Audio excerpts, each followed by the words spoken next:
چیروکا قنجیه لپشتا چیای قافه ولاتکی چیروکان هبو لور قرالیچه ایک دجیا روژه کی دوله ده پتکه که تینه دنه همو پریل دورا پتکه دجوین قرالیچه لپریان و دیگره و دبیشه دکا تشتین خوین هری به قیمت دیاره و پتکه بکن پریا یکم خواه بسر پتکا رازایی ده خوارد که و دبیشه از بهزا خواه سهرین دلالیه دیاره تبک کی تا ببینه دیبه به حیرانه و دلالیه پریا دویم وها دبیشه از دو چاوین شین و کور دیاره تبکم تو دیجه کسی تدیتی فهم بکی اوی دبن باندورا سیرا تدا بمینه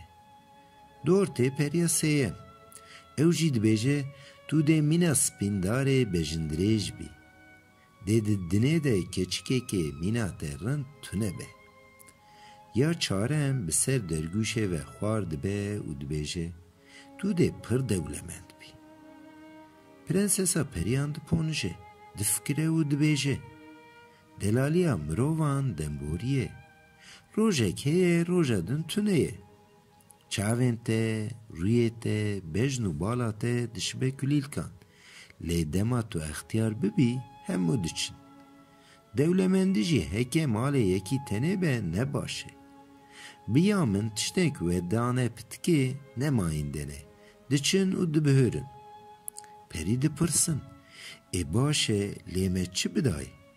پرنسسا پریان دبیجه ازی قنجیه بدمه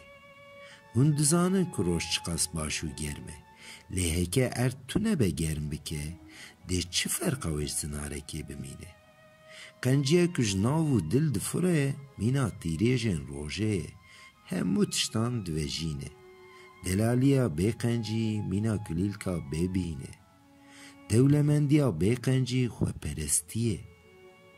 اوینا که قنجی تدا تو نبه مرووی خراب دکه دشوتینه دیارین و دنبوری بون لی قنجی ماینده هر دمینه دشبه بیرکی به سرو ببینی دو چقاسی آویجه بکشینی ده دیسا تجه ببه برکت جه کم نابه ده دنه دا تشته که قد کم نبه و خلاص نبه قنجی بخواه پیرا پرنسسا پریان بسر پتکا رازایی و خوارد به و دبیشه دلیت هر گرم به پتکا بچوک باش به چه به